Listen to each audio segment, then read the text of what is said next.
Welcome to Indisputable. I'm Sharon Reed, and for Dr. Ritchie today, he has the day off. Wosny Lambre is here, staff writer at The Ringer, TYT contributor. Always a pleasure to have you on, Woz. Good to see you today. Happy to be back. Always fun to be on with you. All right. Well, let's say we get right to it.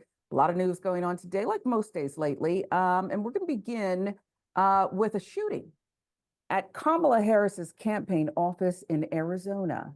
Investigation is underway by police there. What appears to be gunfire damage overnight at a Democratic Party coordinated campaign office for Vice President Kamala Harris. The incident occurred just a few days before Harris is scheduled to visit Arizona as she campaigns for the presidency. So there are more details unraveling, more emerging. The apparent gunfire marks the second incident of criminal damage at that office in just recent weeks, according to Tempe police, who said that just after midnight, September 16th, the office front windows were hit with what appeared to be a BB gun or pellet gun. You see the damage there. Tempe police said that officers responded Monday after calls from workers and that they observed what appeared to be gunshots through the front windows of the office, which is shared by staff members for the Arizona Democratic Party. Harris campaign and Senate and House campaigns to boost turnout for the party in November. No one was inside the office during the overnight hours, but this raises concerns about the safety of those who work in that building, as well as those nearby. Public Information Officer Sergeant Ryan Cook said in a statement on Tuesday, NBC News with the reporting. Arizona Democratic Party all over this one concern. The chairwoman, Yolanda Bejarano, said in a statement that it was, quote, extremely sad that the Arizona Democratic Party has become the target of violence. It's not who we are as Arizonans or Americans. We are working with law enforcement to ensure that this threat is taken seriously, that our staff members are safe while they're at work, she added.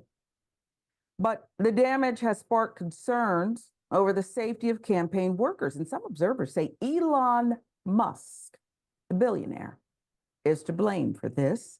While local authorities investigate, many online have pointed fingers at the CEO of X after a controversial social media post just a week earlier, coincidentally on September 16th.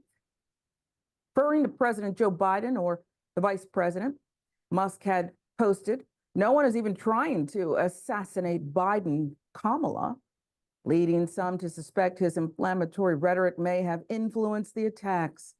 Though the tech mogul deleted the post on X shortly after, the Associated Press reported, Musk claiming it was meant as a joke, and that's the kind of thing you joke about, right? People are still furious about its impact. Lana Blackstar filling us in.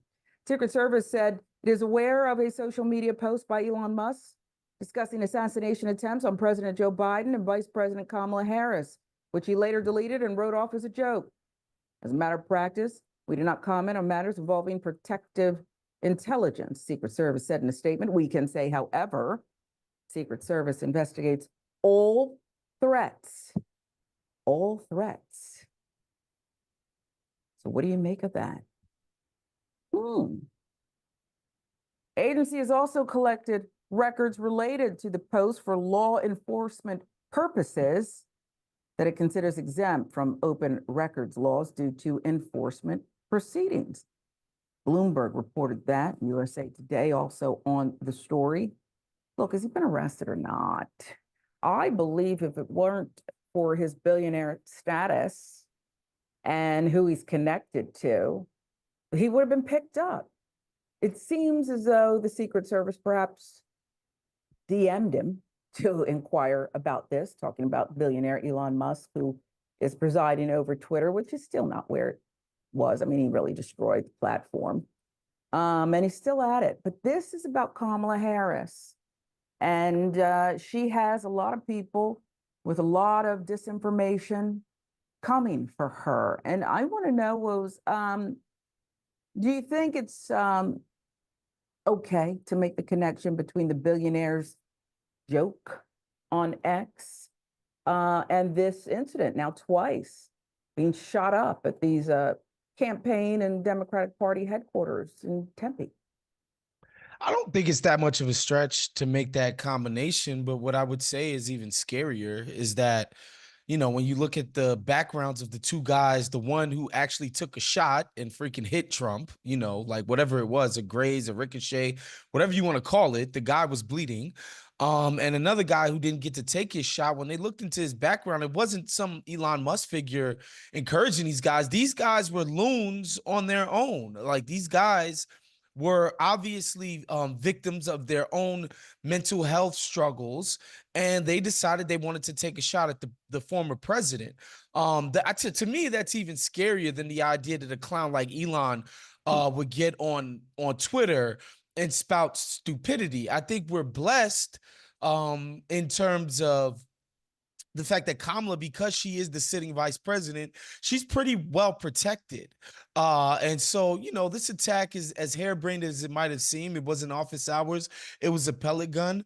More credible attacks could be thwarted because, Secret Service, she's pretty securityed up because of her status as vice president. Donald Trump, as a former president, has less security than her. And I think they've probably had to step this thing up. And I think to like bring it back to Elon Musk's stupid rhetoric, I think the problem for the right with these Trump shooting incidents is that they are the gun nut party.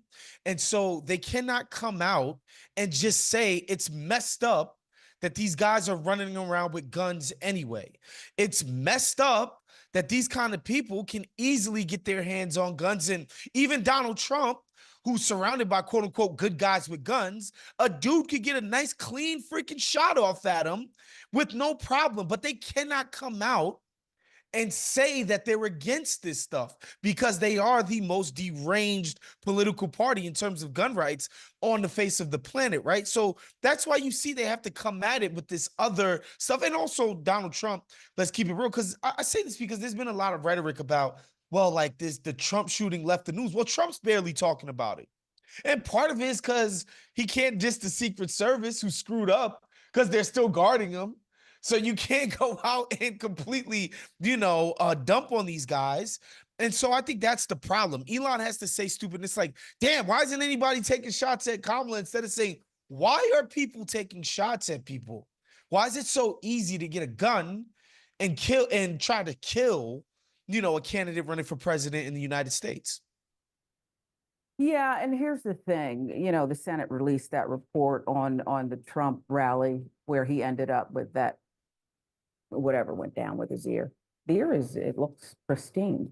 But nonetheless, they chronicled a lot that was done wrong. For example, leadership, but no real leaders, okay? Relying on cell phones, 27-minute gap between being told there's someone suspicious over there on the roof.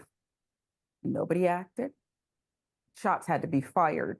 And the former president, threatened, his life threatened. And then there was members of the detail who allowed, and I do mean allowed, him to demand his shoe, pause in the middle of danger and do this fight thing, right? And then again, as they tried to get him into the car, I mean, either you're trying to protect him or not. I mean, some people are old enough to remember or have seen the footage of Ronald Reagan. Remember when he was shot? They shoved him in the car. They probably injured him getting him into the car. That's how quickly they moved. So I don't know if we can be so confident in the detail that Kamala Harris has enjoyed, of course, for upwards, leaning on 4 years and now as a candidate. I don't know. Does anyone know who placed the device outside the VP's Washington residence yet? I don't know if we've ever caught that person. That was kind of strange that they were able to get that close to the residence, okay, right before January 6th. So it just seems that there's a lot of gaps here. And I think if you, which you would never do, Rose, were to post that kind of joke, okay, on your X account, you might not be with us today to do the program. You might not be the guest co-host on Indisputable because you may be in Secret Service custody as they investigate, question you. I don't think they're going to waterboard you, but I don't know what happens. I've never been in their custody and hope to never be. I don't know. I want this rhetoric, if they're going to deal with it, like I think they would have dealt with it if you did it, to be investigated and perhaps prosecuted. Am I going too far? No, I mean, I hear you say you don't know, but what we do know for a fact is that the federal government, whether it be the FBI, the CIA, the NSA, the Secret Service, have surveilled, harangued, harassed, arrested people for way less. We know that Yep. for a fact. Yeah.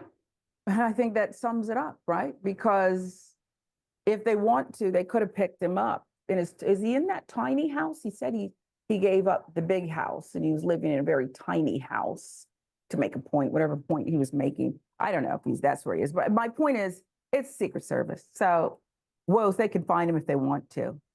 And I want them to. Okay. We'll move on to this one because this is the state of affairs we're living in. Woman charged with murder after giving birth prematurely. Wow. I told you this is where we are. Let's arrest women. Mari Marsh, now age 23, was a junior at South Carolina State University when she went to the hospital complaining of pain related to her second trimester pregnancy. Several hours later, she left the emergency room. Later that day, the fetus was ejected from her body into the toilet at her apartment. Okay. This ended with Marsh being charged with murder. Atlanta Black Star with the details. How does this happen? Well, at a hospital the next day, she was questioned by police who did not indicate to Marsh that she was being criminally investigated, reported Kaiser Health News. But 3 months later, she was arrested and charged with murder, homicide by child abuse. She spent 22 days in a local detention facility where she was initially held, no bond, facing 20 years to life in prison. Felony charges stem from her failure to remove the baby from the toilet, as advised by a 911 dispatcher, according to a sheriff's department report. Hospital staffers had told Marsh she was pregnant, that a fetal heartbeat could be detected. The report said when she lost the baby in the toilet, Marsh said she was, quote, scared, freaked out, confused, after her then boyfriend called 911. And why would you call 911 if you were trying to murder your, well, fetus, your baby? The EMS dispatcher kept telling me to take the baby out of the toilet, she recalled. I couldn't because I couldn't even keep myself together. Well, the circumstances were certainly scary, I would think. Emergency responders who rushed to her apartment detected signs of life. They tried to save the infant, a girl, but she died en route to the hospital. Marsh later received the child's ashes. Now, an incident report filed by the Orangeburg County Sheriff's Office on the day she lost the pregnancy noted that in January 2023, Marsh had made an appointment at a Planned Parenthood clinic in Columbia to take the Plan C pill, which would possibly cause an abortion to occur. The report didn't indicate whether Marsh obtained or took the drug. But here we go. Marsh denies going to Planned Parenthood or taking medicine to induce an abortion. The warrant for her arrest, June 2nd, 2023, alleged that not moving the infant from the toilet was a proximate cause of her daughter's death.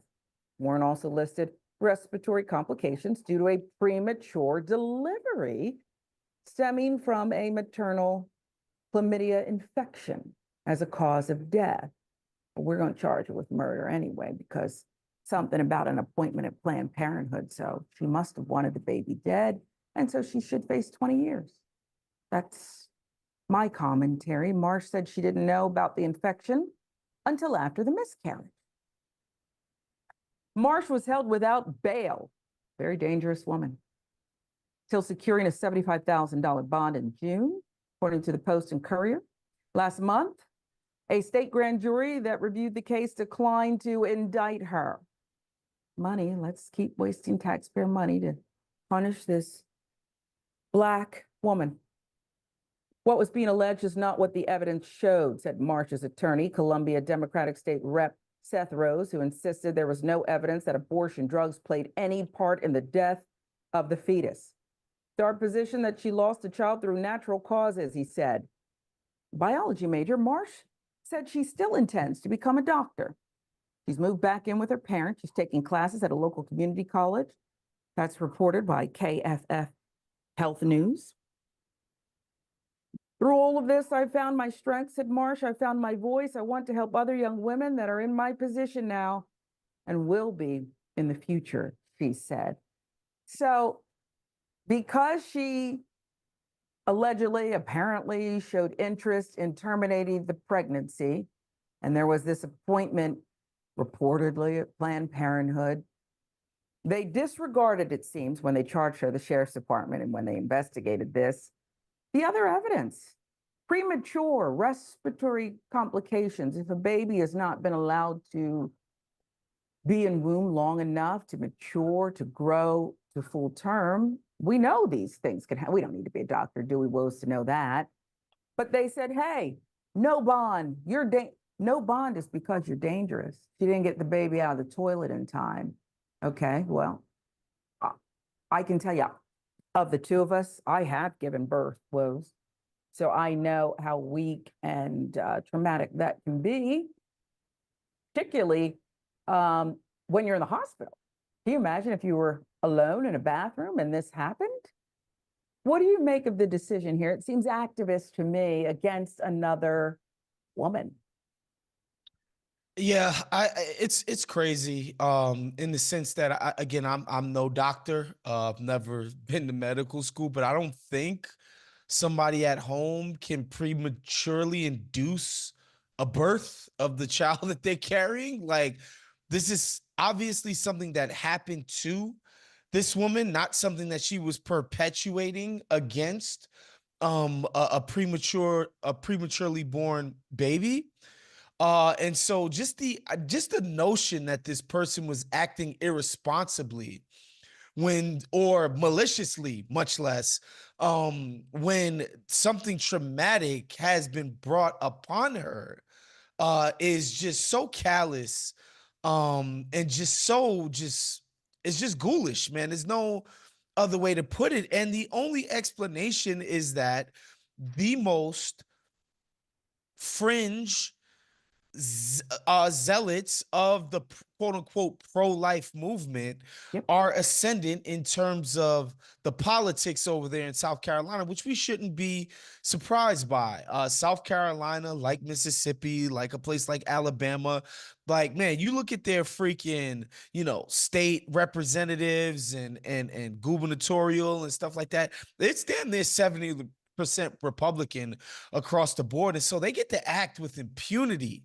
out there. There's not going to be any political repercussions for this. A lot of times when you see the most deranged partisan and behavior and zealotry, it's because these folks are in safe seats and it's extremely, bright red districts and states, and so have you. And so I can't say that I'm surprised by this when, a lot of the fervor coming from the quote unquote choice movement, even though they freaking won, just gets more extreme and more extreme by the day. Yeah. And extreme and zealot, those are good words. They're great words. And might I remind people, I don't really have to remind our TYT audience, some of the most brilliant, in touch, woke people around, these same people who pretend they care so much about life, I haven't heard anything about the care the woman needed. This mother who wants to be a doctor needed, right? Is her life doesn't matter at all? Her life doesn't matter at all. We just throw her away. We want to protect life. No, you don't. If you wanted to protect life, then maternal health care and this whole disparity when you're Black or brown wouldn't be a thing. It's a thing because you don't really care about life. Not when it's Black or brown woman. Black woman is the most disrespected. What did Malcolm X say? We'll move on to this next one. An update. Another day, another lawsuit. Ugh. Just so disgusted. New victim sues Diddy for sexual assault, and it's a new horrifying lawsuit. Horrifying. We got to come up with another word because the last dozen were horrifying. But let's give you the details. This lawsuit against Diddy has been filed. An 11th plaintiff has come forward. Okay, so the 10 previous ones were horrifying. This is the 11th. Talia Graves has alleged in a new filing, civil suit, she was sexually assaulted by Combs and his bodyguard, Joseph Sherman, according to court documents obtained by The Root. Suit alleges that during the summer of 2001, when she was 25 years old, she was lured by the two men. Filing then claimed she was given a laced drink that led her to lose consciousness. Where have we heard that before? The suit states when she woke up, she was restrained. Okay, horrifying. Horrifying. The complaint then alleges the two men brutally sexually abused her. She claimed Combs raped.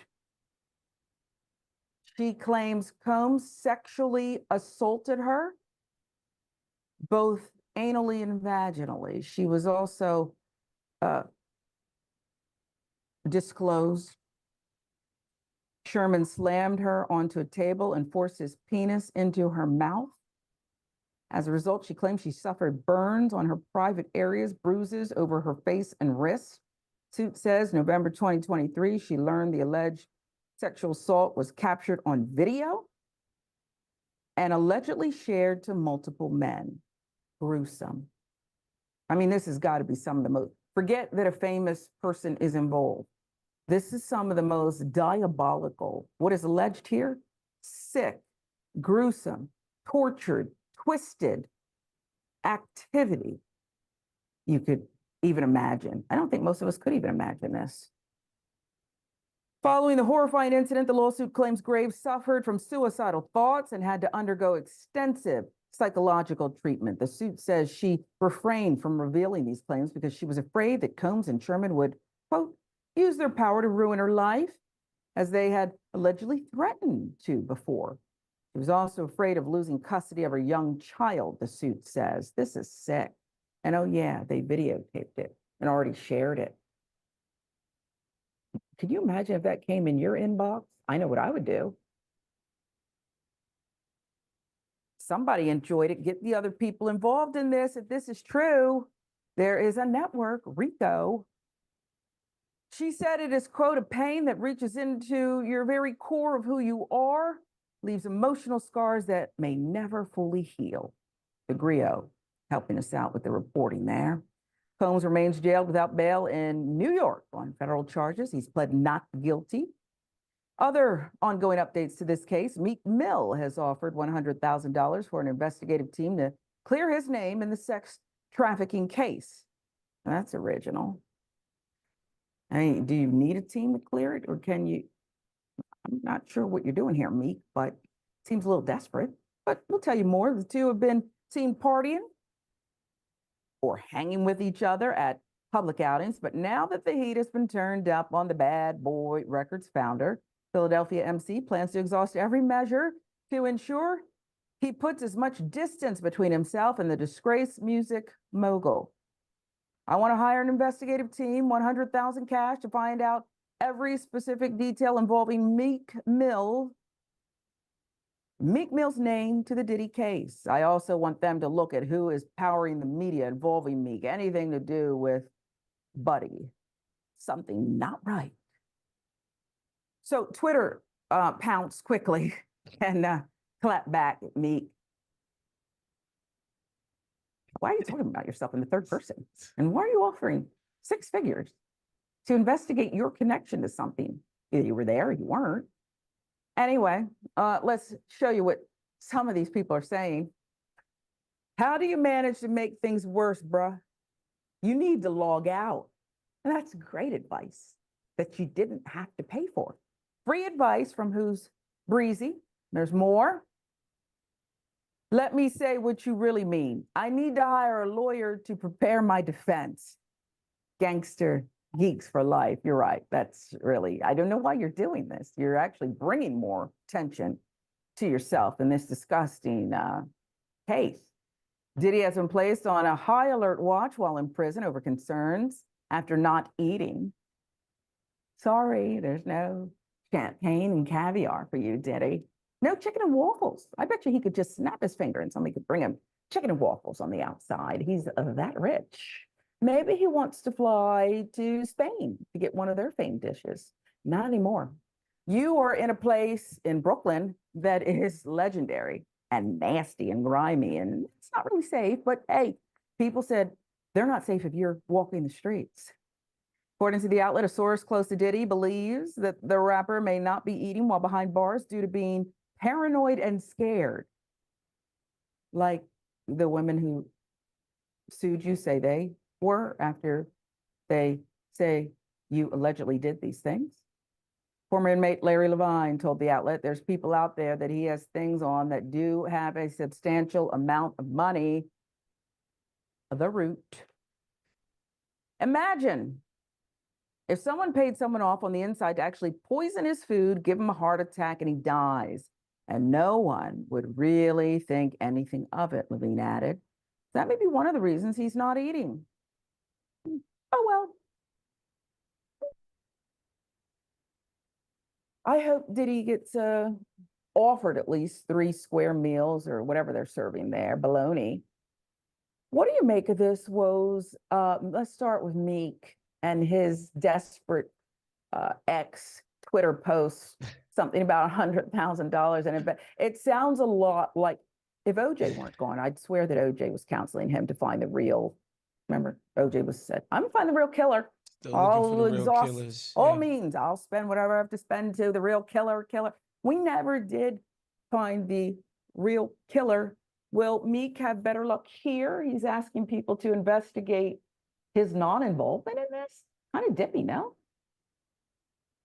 Yeah, I think what you see with Meek Mill is somebody who is just far too online. He's just too on Twitter. It's like, bro, just close the app, leave Log it off. alone. That like if the feds haven't knocked on your door, if you're not in prison, you're not indicted, there's nothing to be investigated. Like that's it. There's no investigation to be had. There's no reason to clear your name. You haven't been brought into this case, and so I don't know why you would need your name cleared. Like the amount of people who have had, interactions and relationships with Diddy. I mean, like, there's really no prominent people in the music industry in the last 30 years who haven't been involved with Diddy. I don't think that implicates all of them in this guy's sexcapades and potentially, abusive and criminal activity as it involves drugs and sex trafficking. Like, I don't think everybody who's ever cut a track for Puff is now implicated in this. So I just think it's strange because it's just too many people. Like there's so many people that have worked with him, worked for him, had artists that they managed that worked with. Like it's so many people. But I think Meek, there was a point where him and Puff were constantly seen in public together. And I think he feels quite insecure, I think that makes sense. Like that he feels insecure about that truth. Like there is just reams of footage and pictures and parties of him and Puff having a great time and seeming to be pretty good friends. And so that's what's going on with that. Like the cops ain't knock on your door, get over it. In terms of, this young woman and her case against Puff, like if any of the stuff that she's alleging is true, like this guy should be locked up, throw away the key. If it's true, I hope that they find a way to prove this stuff in court, and I hope that justice is served. But what I will say, man, I'm of two minds here when it comes to this case. I don't trust the feds, not one iota. I really don't. I don't trust them as far as I could throw them at all. I don't think it's out of the realm of possibility at all that Puff could be getting completely railroaded here.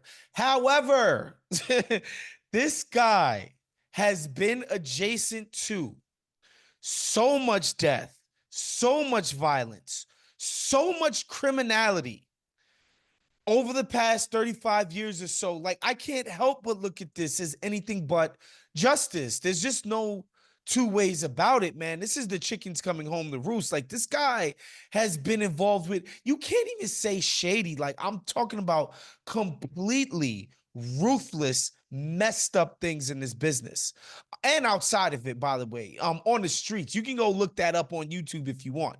And so, you know, I have no sympathy for this dude.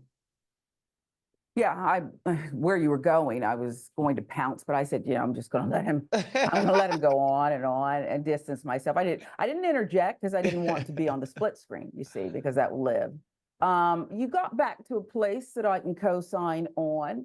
I didn't really care if he's being set up. I don't believe he is. And I too, hey, I don't trust everything about the government, but I'm not even going to go there.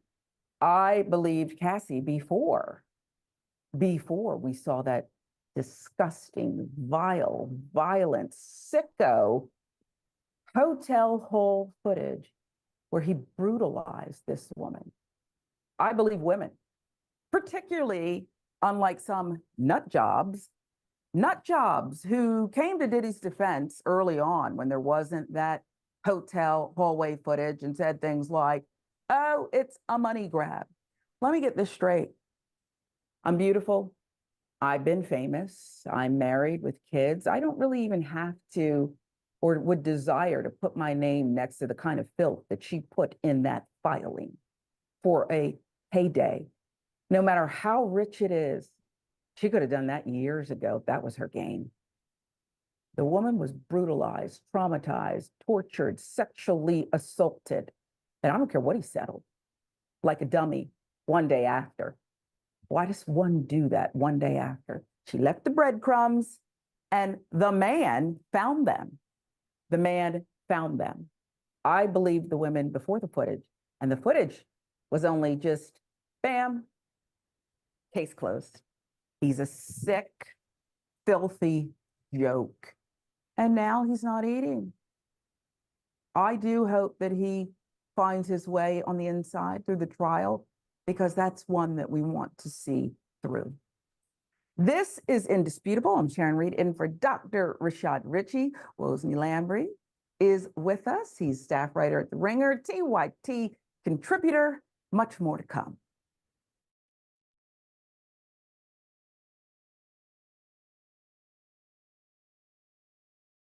You're about to watch some behind-the-scenes footage of the Young Turks. Ooh. Now, these are partial videos. If you want to get all of them, you become a member. Go to tyt.com/join, and you'll get all the behind-the-scenes of me, Anna, John, JR, a little bit reality show-like. tyt.com/join, and enjoy this. You know what you're seeing behind me? Jersey. Hold.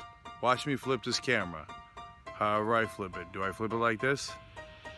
No, I just took a picture. I'm bitsing right now. What? Behind the scenes. Oh, okay. For members? I don't have my face on. She doesn't have her face on, folks. Oh, that's JR's ass right there. You can't take 5 minutes off, can you? No, I can't, Johnny. Bye. I said it was live stream, but I was lying. It's not a live stream. It's just for members. Bitsy, this is my cat. You know what his name is? Kiki Cat. Animals are innocent. Control room and the insanity is obviously there. Right now, as you can see, I'm directing or tech directing. I'm so happy to be here. This is what like a Labor Day beard looks like for Jank. Man, you're a Young Turks viewer if you recognize me like this. Oh, thank you. You are the one person in my life I would love to meet. What's going on, guys? This is a Bitsy or a BTS or behind the scenes with Hassan Piker, aka Woke Bay. Oh, hi. I didn't see you there. I have finished my show, The Damage Report, and now I get into a really awkward time of the day. When I'm sitting, the control room is right there, so I can see Bart. And this is the Pittsburgh office, by the way, referred to often as the boiler room. You see how it's ripped? Is it super unprofessional to wear that at a business meeting? Or am I like cool, rebel? I just finished doing the power panel and I'm fired up. What do you do for TYT?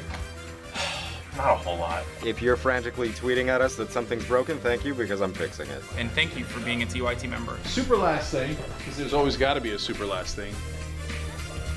Oh, that was disastrous. This has been behind the scenes, behind the scenes. Indisputable is still the fastest growing news show in America compared to CNN, Fox News, and 30 other networks. We tell the truth on Indisputable because the truth is indisputable. We go places that other news media outlets refuse to go. When there were human rights abuses happening at the Victorville prison, guards and members of the community contacted us. You, through your investigative reporting, unearthed very troubling allegations about specific forms of abuse and discrimination in the federal prison system. It really doesn't take much to be a trusted voice. All it takes is to be fearless, report on matters, be an advocate. I called it the bullpen intentionally because it's a place of preparation. We present individuals who may have an opposing view, so we debate. Sometimes we interview individuals because their stories deserve to be heard. A survivor of significant police misconduct and his attorney. We covered this story earlier, and to remind you of the horror of one man being shot at damn near 100 times by the police. We take time on this show to showcase the temper tantrums of Karens in the wild. We do this not because we want to see people's emotional outbursts in public, but because these incidents are emblematic of a bigger societal issue taking place across the nation, and it has to be checked. My friend, my big homie, attorney at law, Benjamin Crump. I just want to thank you, man. Educated, articulate brothers like yourself speak truth to power. It makes a great difference in changing the landscape in America. So listen, no matter what you do, don't allow the politics of ideology to evaporate the soul that still exists inside of you. They don't stop, I don't stop. Racism won't stop, I won't stop. Systemic bias won't stop, I won't stop. People still need health care, so I won't stop. People still need criminal justice systems reform, so I won't stop. You won't stop either.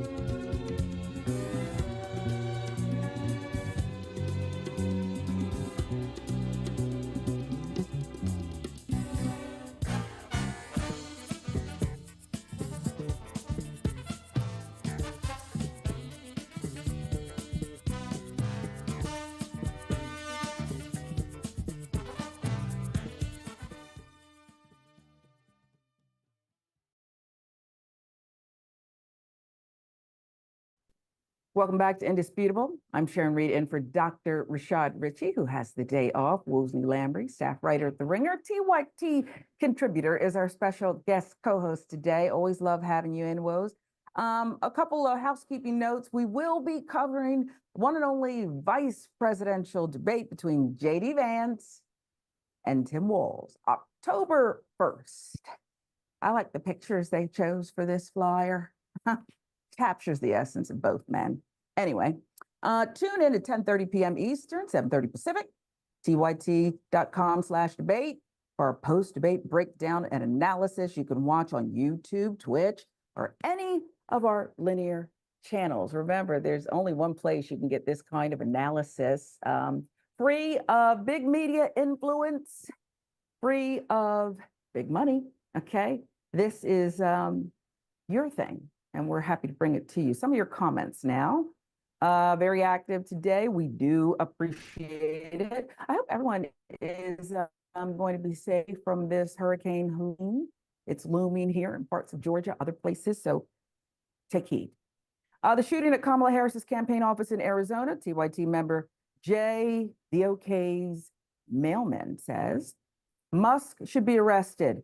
Come on, that's blatant. That's how I feel. I mean, heightened political violence, you have the right always screaming about it. Why wouldn't Musk be arrested? This is what I mean. You could go ahead and get him in custody and figure the rest out later. That's what you would do to a civilian. Aren't miscarriages relatively common is the question James is asking. Unfortunately, yes. Talking about the woman charged with murder who miscarried her baby born premature in a toilet. If the boyfriend was present and called 911, why couldn't he remove the baby from the toilet? Has he been charged as an accomplice? Flying blind here. Dex, good question. No, because this is about attacking women, right? You heard no mention of the boyfriend being investigated. Aren't they both presumably the parents? Only a woman's body is owned by the government. Got it. Another new victim sues Diddy for sexual assault. Skywalker JLP. Kiss it all goodbye, Diddy. I do want, if this is true, for the victims to gain all the, I don't want to hear about him kissing though. Not with all that's alleged. We've had enough of his filth and sexual deviance and violence. But I do want him to lose everything if this is the case. Sick. And that's just me. Donald James X, it's Big Woes. He's saying, hey, okay? What's up? Is that what your friends called you? Big Woes? I don't know, maybe. Seems like every guy has a nickname. Big Woes? Is that, I mean, I don't know. How'd they When greet I was you? younger, definitely. Okay. But, you know, not so much anymore. Okay. Well, that's what he's calling you. Gabby Maths, I live in Arizona, and my sign, Kamala Walls, is Tilla. Yes, okay. Gloria bias, voter suppression, and intimidation at its finest. We're talking about the shooting at Kamala Harris's campaign. Good afternoon, Sharon and Woes. Good afternoon, Mike Nice. We appreciate you.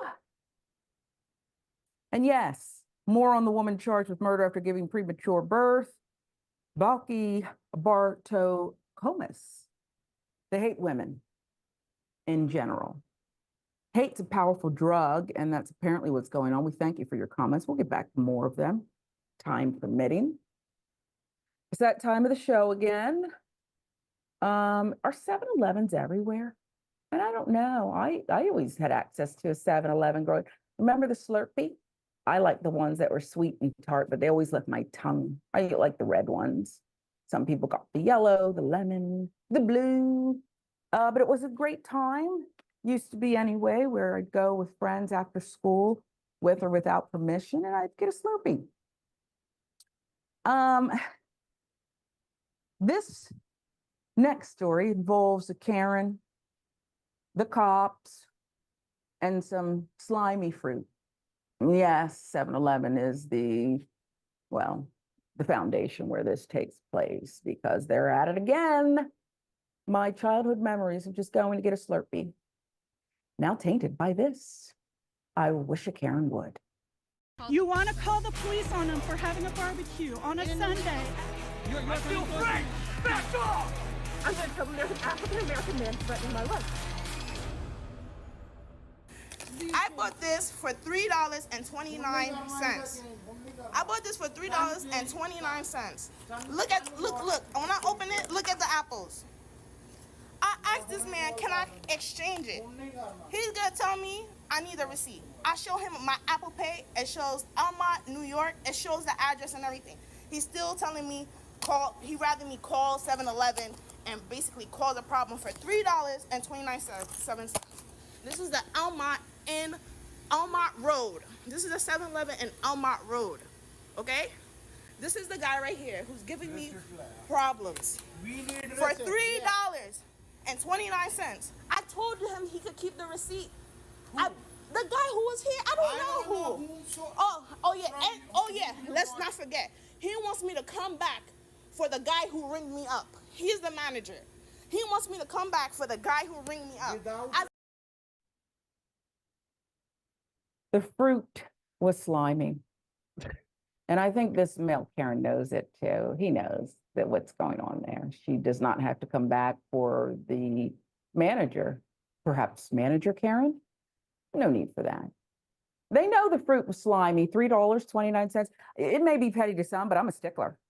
Whether I paid $329, $3,000, or $3.29. She didn't get what she paid for. And there's more. I'm gonna come back and look for the cashier every single time to say, hey, you're the one who ringed me up, can you exchange it? For what? For $3.29? For $3.29? For $3.29. Nah, bro. For $3.29. Look. Look at this. I'm calling from look at this. 54 Elmont Road. And now he's calling the police on me because I want to exchange something that he sold me that's messed up. Yo, this is the date. They left it out and he's making our video here. Yes, I am making a video. Because you told me to. I don't know who is she. You told me to call. You told me call 7-Eleven. You told me to report it. So now here I am. I'm reporting it. Now you have a problem. You can have the $3.25. You can have it. Look. ARMAR. For $3, right here. For $3.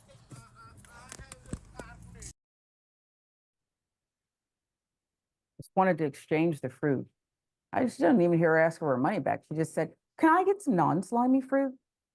And again, I believe was that they know that they're leaving fruit out well past the expiration date. Now, if I'm the police, and I'm not a lawyer, so perhaps I'm off base with this, but if I'm the police, I do show up and I see a crime of fraud or even theft, perhaps. If someone does not get what they paid for, that could be a form of theft. But again, I don't have a law degree. What did you note here in this mail Karen exchange with a patron?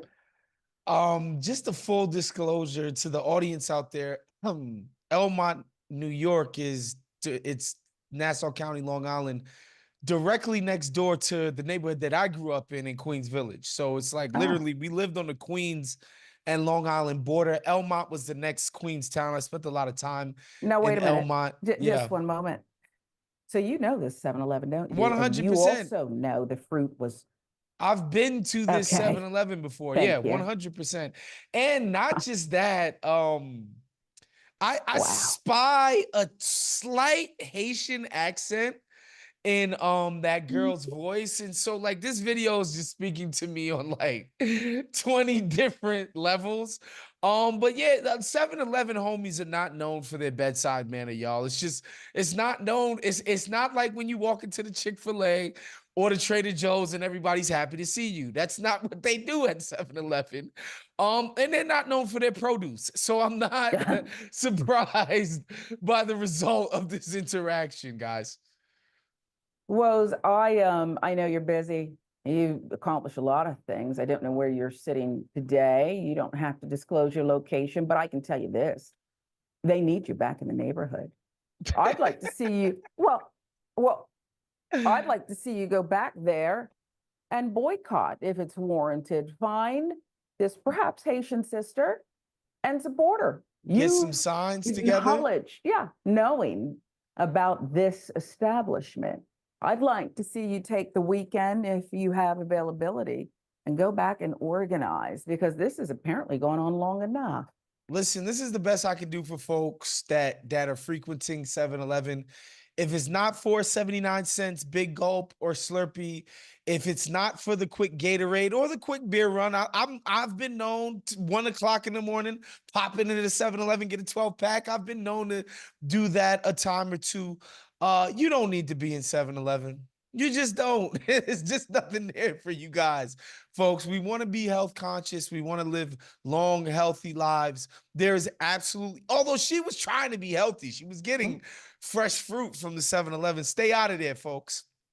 The sausages, those hot dogs that are I used to get those. I used to get the taquitos. I used to eat the wings. I used to eat everything when I was in high school.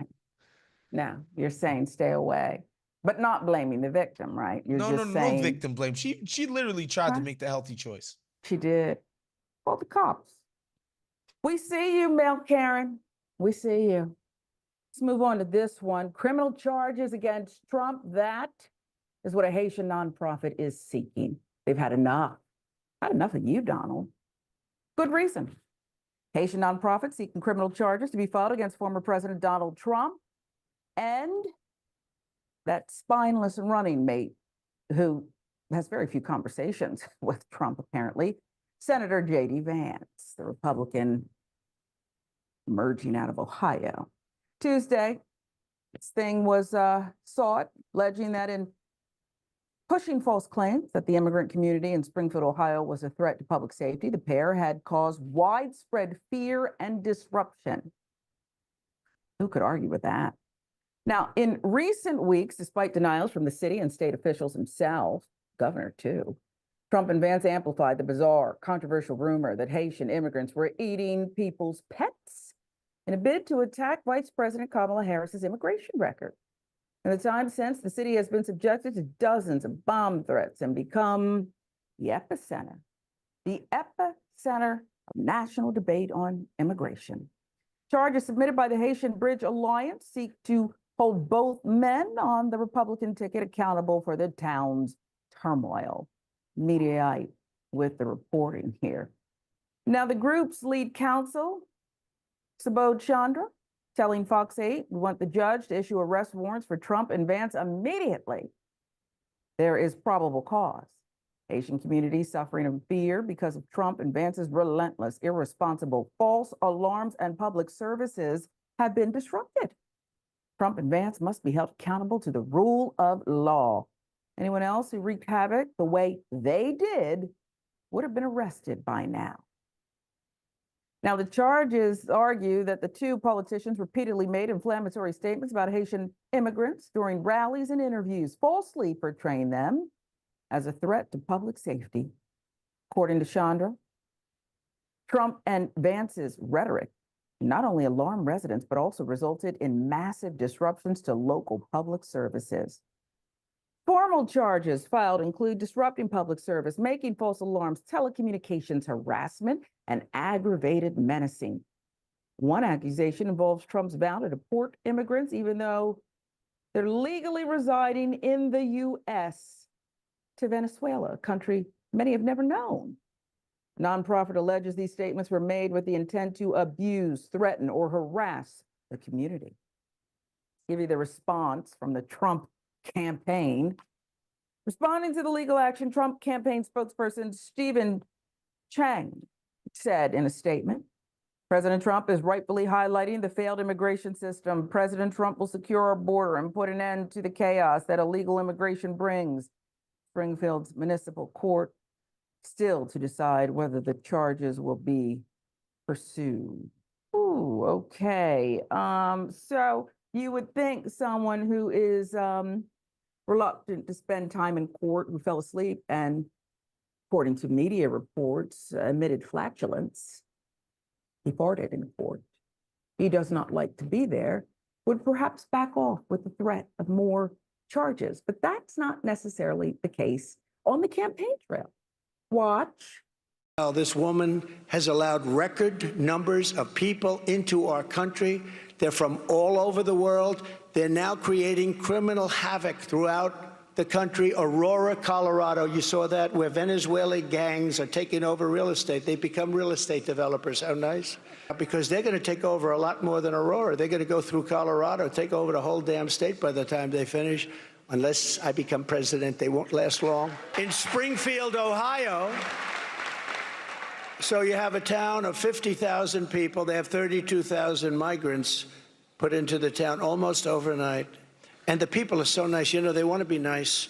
They say, well, the mayor is actually looking for interpreters. He's looking all over for interpreters because they can't understand. The language is totally different. What the hell? I'm sorry. You have to move the people back to the country from which they came. The one thing the president said that resonated with me was the need for interpreters.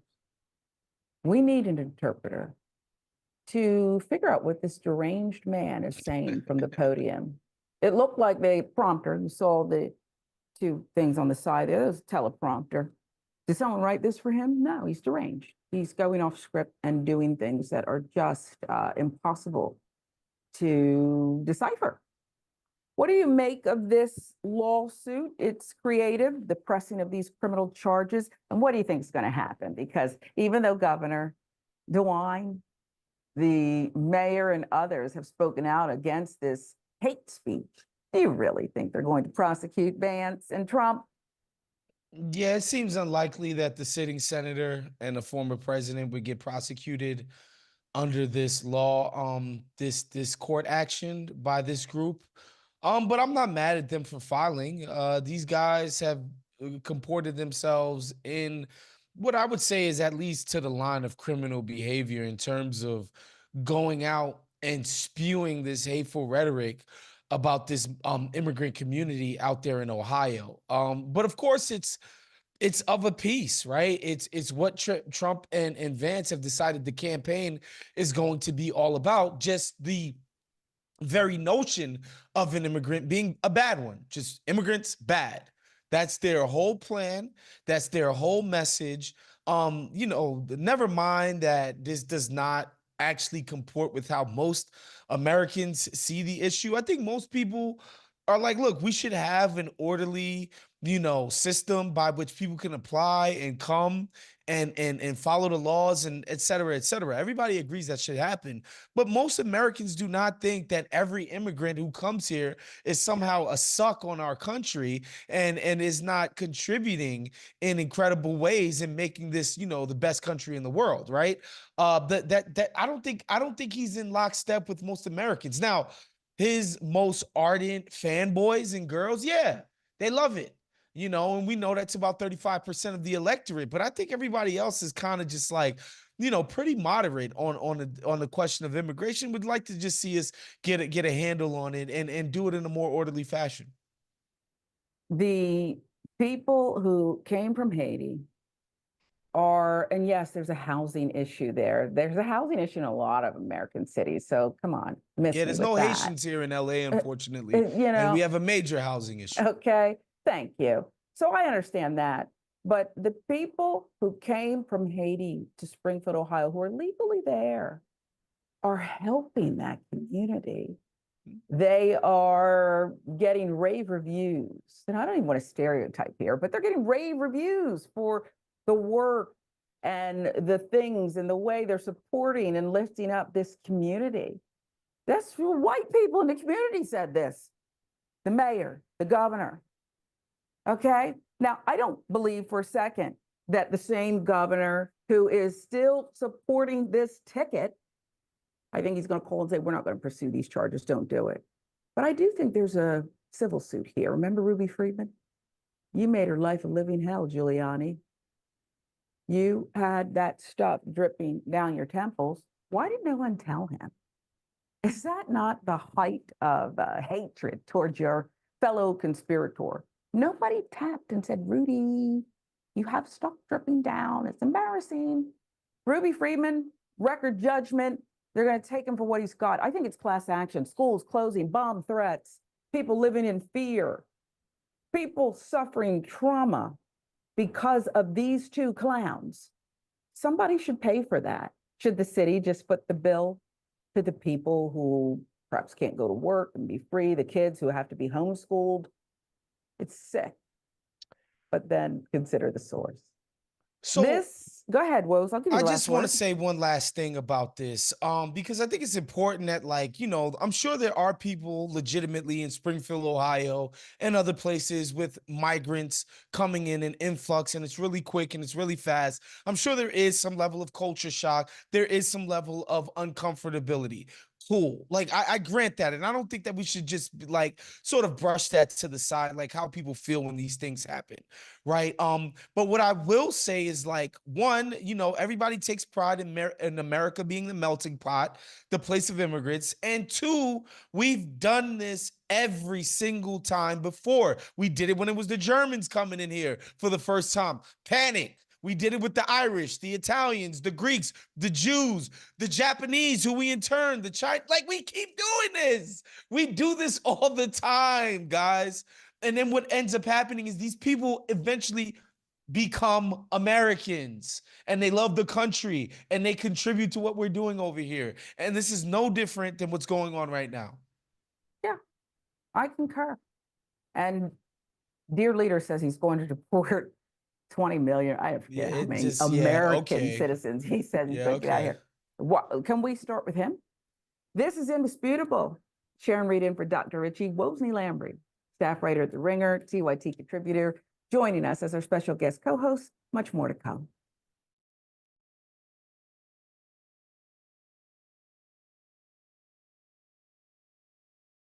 I really love what y'all do on the Young Turks, man, and it's a very refreshing, voice. Y'all don't lean to one side. I tell people all the time, if you want to go really hear what's going on honestly in our society, you should tune in to the Young Turks. Thank you, Charlamagne. We appreciate that. That's awesome. Really appreciate it, brother.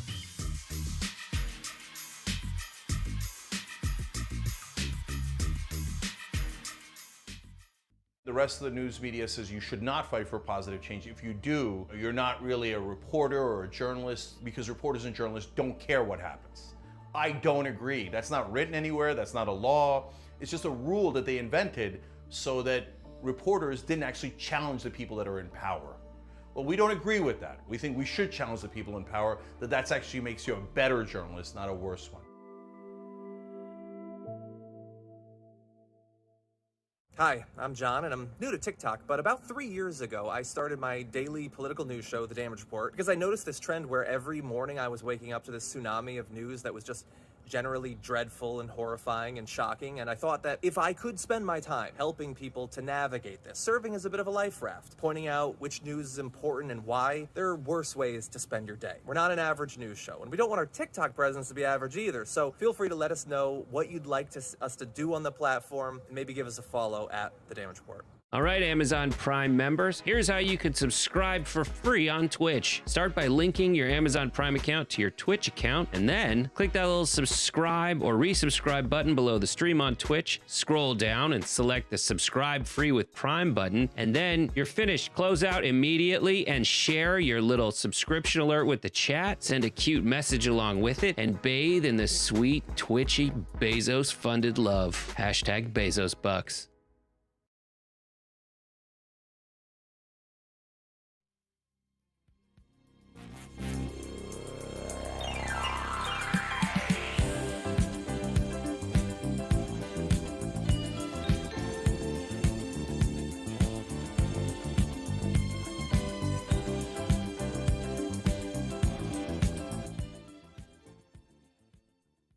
Welcome back to Indisputable. I'm Sharon Reed in for Dr. Rashad Ritchie today. Doc has the day off. Wosny Lambre is here with us, joining us. Once again, love the commentary. Love your comments, too. So let's get to a few more of them. See what the TYT family has to say. Members first.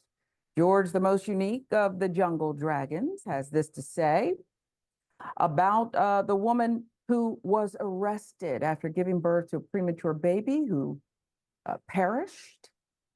Born prematurely, as we said, but they charged her with murder for not being able to save the baby. Why do they feel like birth rates will plummet in red states? Yeah, they probably will. We already don't have a great record for being such an advanced country. There's some third world countries that have a better mortality rate when it comes to this kind of thing. About the 7-Eleven male Karen who called the cops on a woman trying to return slimy fruit in Wose's old stomping grounds. This happened. He knows the 7-Eleven. We knew nothing about that. We just happened to have him on today, and he gave some powerful insight into this one. Jonathan says she should report this guy to the local health department. Good one. He shouldn't be selling like 2 slices of apples and 3 grapes for $3 anyway. Well, that's part of the problem, sure. It's overpriced and it's slimy. Pick one. You're right, Jonathan. Haitian nonprofit seeking criminal charges against Trump and Vance. Cray Cray Souffle says to Trump and the MAGA haters, immigrants are all bad if they aren't white. That part. It's always the others. Other. People need to take a square look at you. How about you?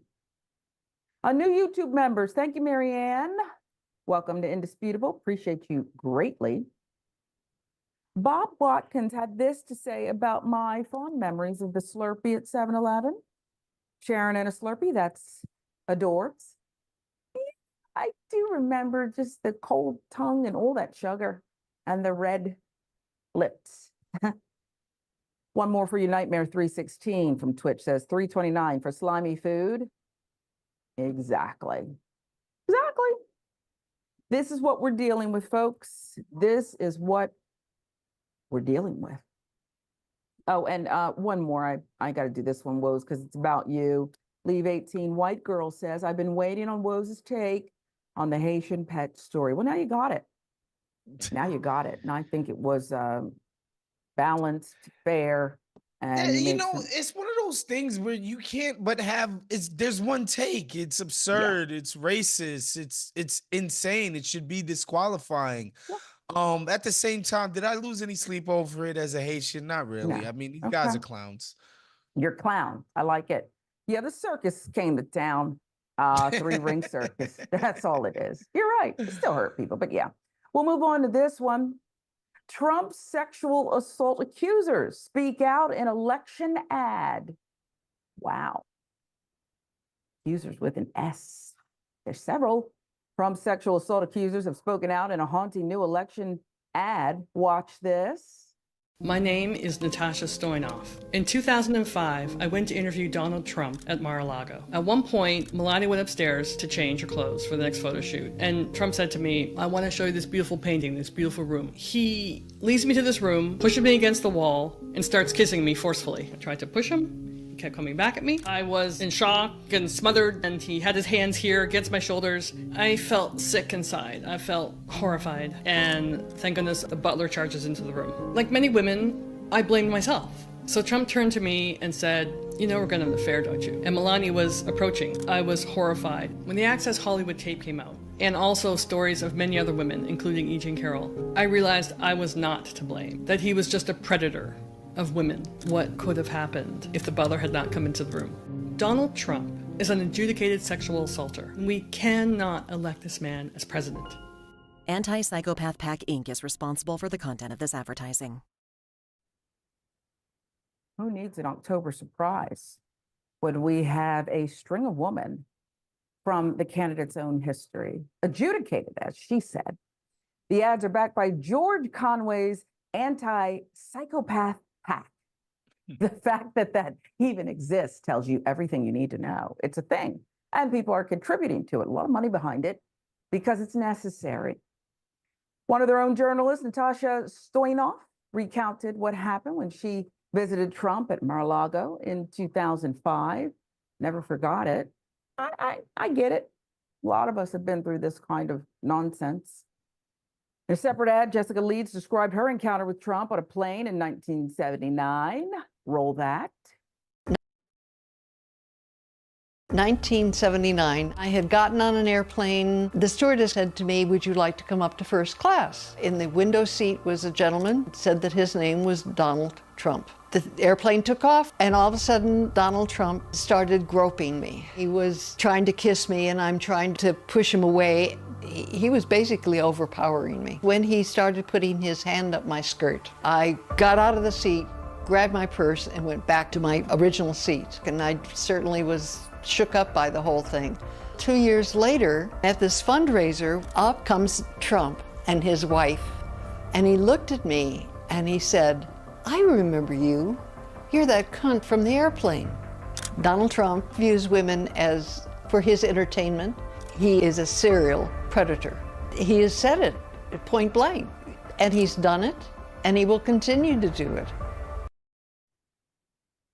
So I happen to believe her. Not only was she sexually assaulted, nowadays they'd land the plane for that. They turned the plane right around, and then some pretty powerful law enforcement would come on and remove you. And people would be recording it, and it would be up everywhere. Shade Room, TikTok. So not only does he sexually assault Miss Leeds, but in their next encounter, he calls her a Tuesday for good measure. This is who your Republican presidential nominee is. Why, what purpose would Miss Leeds have for coming out and telling this embarrassing, pathetic story? And there should be no embarrassment to her, but it's not really worth it when you come forward because people don't seem to get it. Then there's Michael Cohen, one-time fixer. Remember Cohen? They put him through hell too when he finally saw the light and called it Independence Day and said, I'm no longer on the bandwagon. Put him through hell. Family too. He's also speaking on the dangerous threat Donald Trump poses if reelected, going as far as to say he's working on a plan to flee the country. Watch. What do you think happens to you if he wins? Well, I'm out of here. I mean, I'm already working on a foreign passport with a completely different name.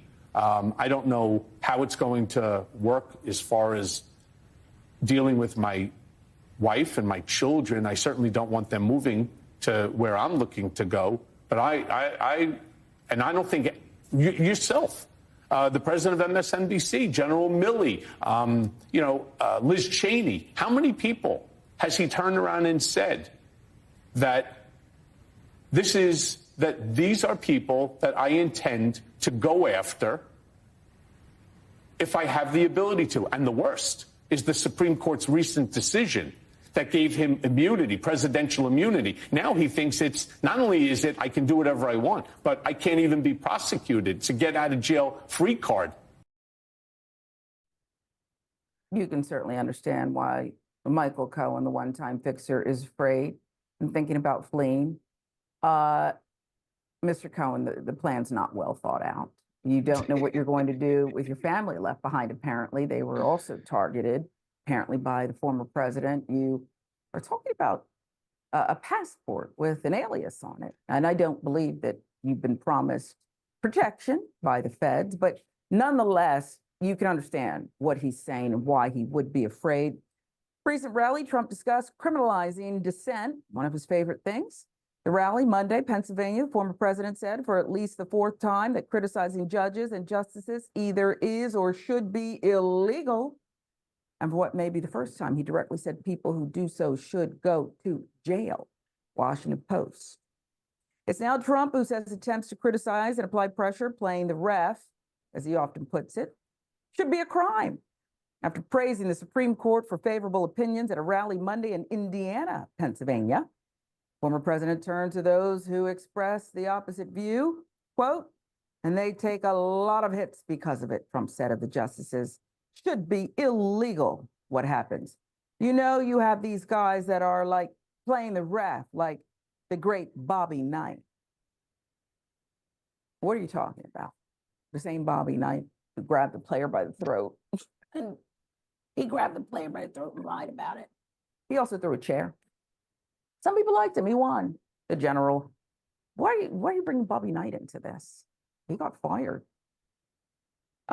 These people should be put in jail the way they talk about our judges and our justices, trying to get them to sway their vote, sway their decision. Trump has been slowly building toward an explicit threat of jail time. He's previously said criticizing judges is or should be illegal, often while invoking the Indiana University coaching legend Knight, who famously berated referees. Aha. Finally, Bobby Knight was called out, fired, whatever you want to call it. They had enough of his threats and intimidation. They just did. He ruined, if you watch some documentaries, some great, hopeful young players' lives by his behaviors. Of course, Trump likes him, and he was good in his day. Didn't Isaiah Thomas play for Bobby Knight? At any rate, Trump, yeah, he did. You see, I used to do a little sports reporting. Did Isaiah and Magic make up? If I could get a thumbs up on that, I'll move on, I promise. No, they're still kind of at odds. That's a shame. It's been long enough. You guys make up. Just make up. Kobe and Shaq did before he died. Anyway, back to Trump and these rallies and this nonsense about, as Americans, you should not even be allowed to criticize. You should not be allowed to speak up, or you should be jailed. Says the man who criticizes a lot of things and said we should, at one point, he said, didn't he say we should throw out the Constitution? Rose, I need you to make this thing into some kind of salad that is consumable, because he's not making any sense. Hold on 1 second.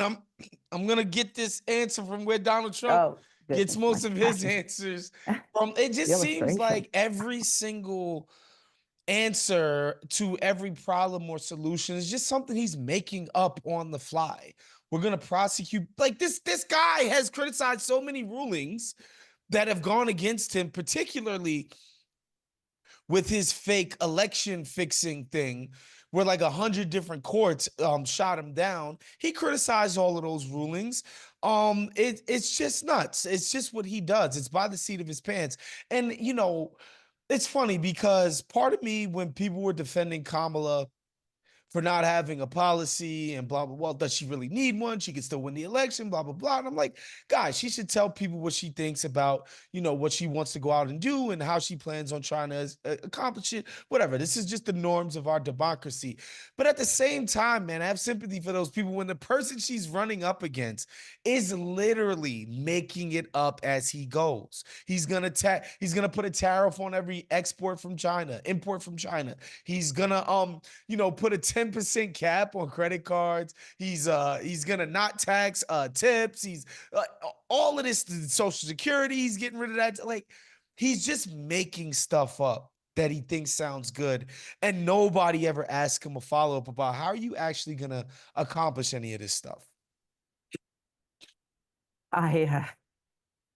That illustration at the top kind of threw me, so forgive me. Where you said you were getting it out of your, but I get it, because that's honestly, that is what is going on here. It's what's going on, Rose. And I just think that we have to call it like we see it.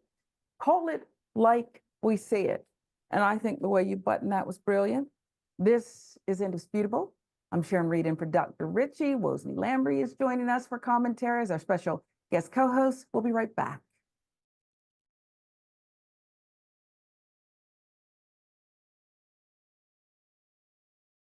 I really love what y'all do on the Young Turks, man, and it's a very refreshing, voice.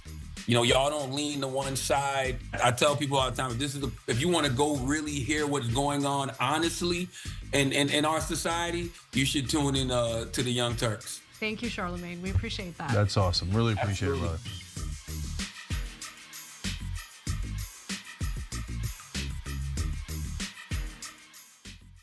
The rest of the news media says you should not fight for positive change. If you do, you're not really a reporter or a journalist, because reporters and journalists don't care what happens. I don't agree. That's not written anywhere. That's not a law. It's just a rule that they invented so that reporters didn't actually challenge the people that are in power. Well, we don't agree with that. We think we should challenge the people in power, that actually makes you a better journalist, not a worse one.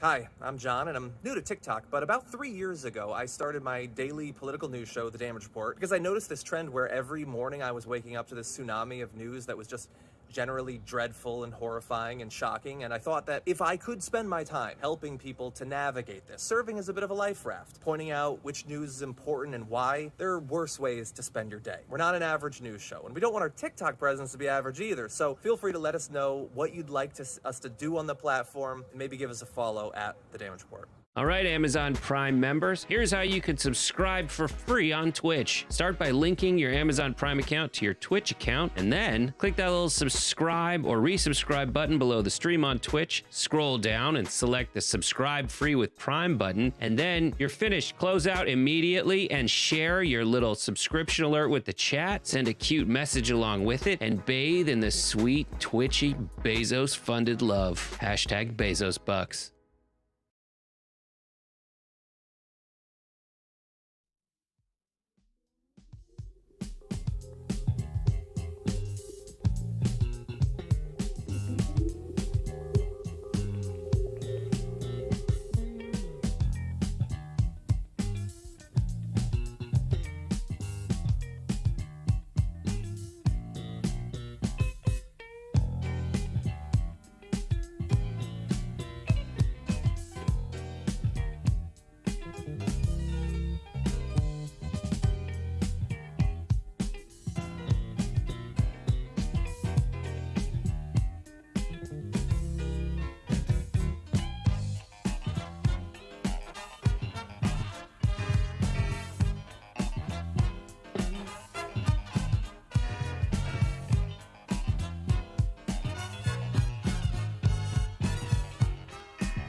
Welcome back to Indisputable with Dr. Rashad Richie. I am Sharon Reed in for Doc today, and Wosny Lambre joins us.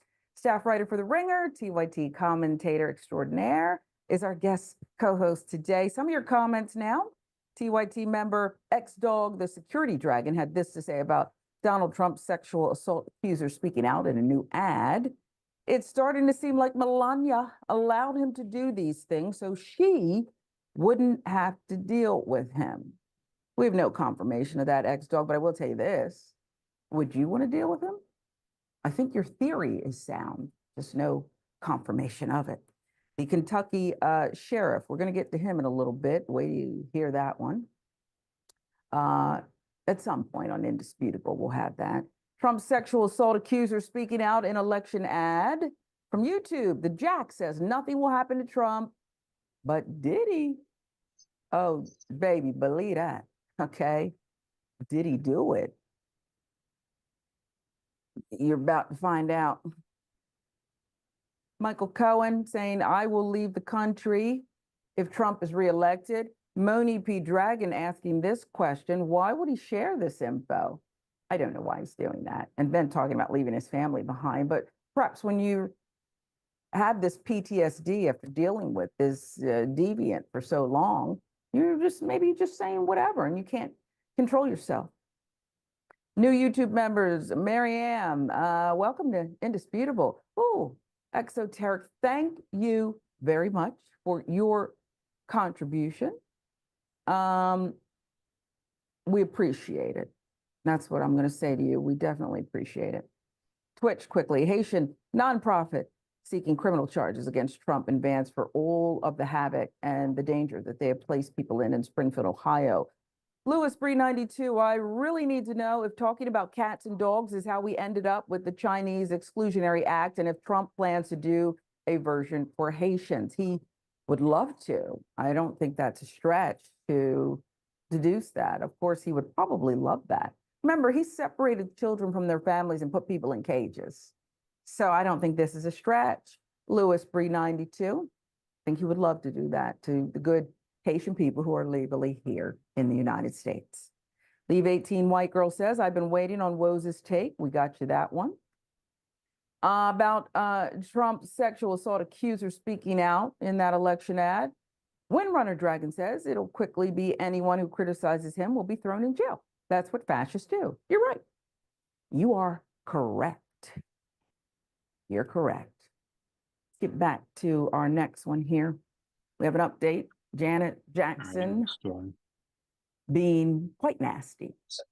We reported this one this week. Well, here's your update. Janet's beef with Kamala Harris over past comments on the MJ trial. Is this about the King of Pop? Well, we'll see. We'll see if that's what this is about, because Janet Jackson seems very strong. Remember, she retracted the apology that member of her team put out. So here's what's behind this. Previously, during an interview with The Guardian, Janet Jackson inaccurately claimed Kamala Harris's father was white, despite being corrected by the interviewer. Jackson would then fire the person from her team who issued an apology on her behalf, and she didn't retract her statement on Harris. Fans speculated that her ignorance of politics or her receiving bad advice from brother Randy was the source of her criticism of Harris. However, Jackson's issues with Kamala Harris might go further back than this presidential campaign. What is going on? Well, we'll tell you. In the wake of Janet's criticisms of Kamala, footage from 2004 popped up on the internet showing then San Francisco Deputy City Attorney Harris sharing her 2 cents on Michael's impending trial.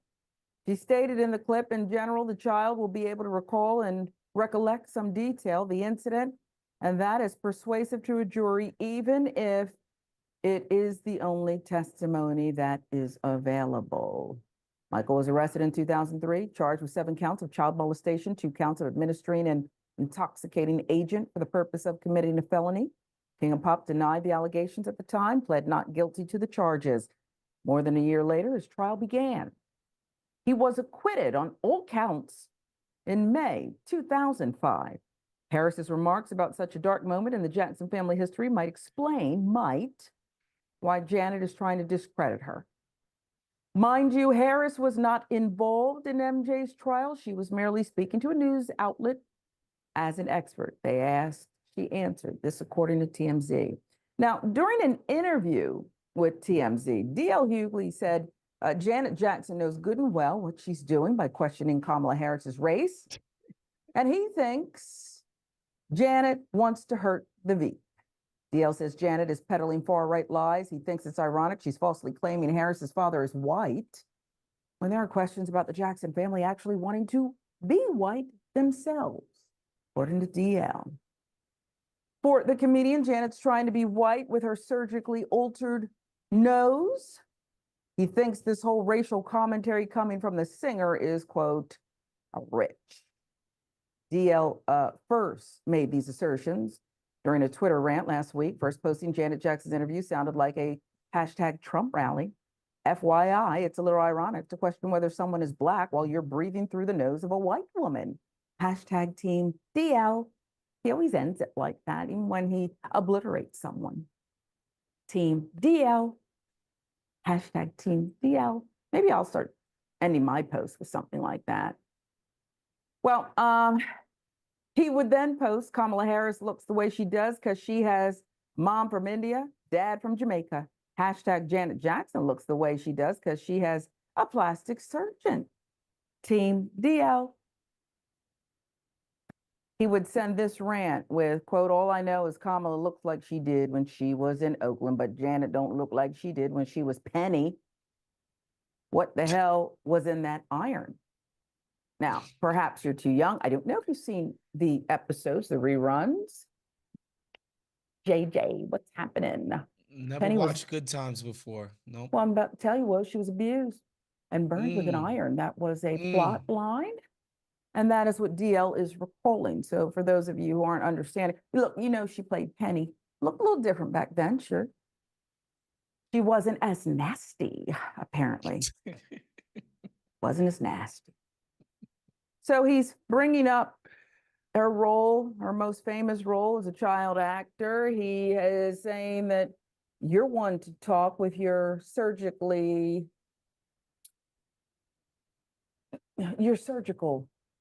nose of a white woman, according to DL. Others have said the same thing.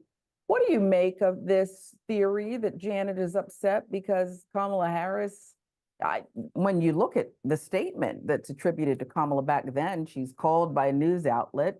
You know, we pester people, bring them in. Well, what could happen here? Well, a child's memory, she said, could be enough. Again, the king of pop found not guilty. Wasn't enough for some people who still believe it. But what do you make of the theory that that's what Janet's beef is here?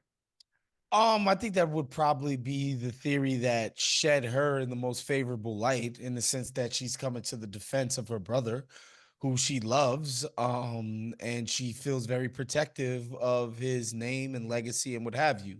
I would venture to guess that it's probably something way pettier than that. Probably just some celebrity, you know, black elite tiff. If I had to venture any guess, lucky for us and all of us, nobody gives a crock of you know what about what Janet Jackson thinks of the state of the presidential race. So we don't got to get too, you know, we don't got to get our panties in a bunch too much about this. I know I won't get mine.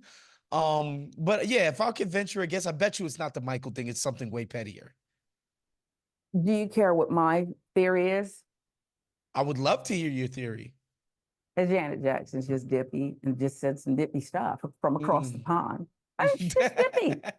I think she's just really dippy. And now that Randy, her brother, is her manager, who does peddle in these, he's a big Trump supporter, peddles in these conspiracy Never theories. knew that. Okay. I think they're maybe chatting or FaceTiming, and Dippy does boomerang back and forth sometimes between these family members. I think it's giving her too much credit to believe that she was watching the news back then and saw Kamala Harris and put two and two together. Now, I'm sorry. Okay. I'm sorry. I like the music, Rhythm Nation. Okay. But knock it off and stop this, will you? Why is Randy your manager? There's something very strange going on. But then again, stranger things have happened with the Jackson family. We wish them the best. We know there was a recent loss in the family. But Janet's on an island here, and DL is circling like a shark. Team DL, I'll give you the last word. I'm actually interested in what like Janet is up to on a day-to-day. I'd love to see like Well, what is she eating for who wants to breakfast know. and dinner? Okay. Like who's she hanging out with these days? Like, does she even leave the house at all? I would love to see like what Janet Jackson's day-to-day is like in 2024. I'd be fascinated by that. Okay. Still pretty Like I hot said. too. I mean, Okay. you know. Well, then it's just me that could care less. And I don't want anything bad to happen to Janet. I just think, girl, bye. Have a seat. Okay. I'd rather watch Mariah Carey's reality show that was short-lived. But there were some moments. Okay. I don't know what she's doing. I wish the Jacksons the best. Team DL. I did find that humorous and very cutting. We want to thank you for your comments, for your time, for everything you brought to the table. We appreciate you greatly. Thank you, Woz. Don't forget, staff writer for The Ringer, TYT commentator extraordinaire. I don't think I even gave you a hard time. There was that one where I said I didn't want to be split screen with you, but for the most you part, thought I was defending Diddy. That's what you thought. You thought I was going to defend the diddler. Well, it was there was a moment or two where I said, "Whoa," got to distance myself, but you brought it back to life. We appreciate you for watching. Appreciate being on with you guys. And we thank you for that, Woz. This is Indisputable. Sharon Reed and for Dr. Ritchie. Thanks so much for joining us.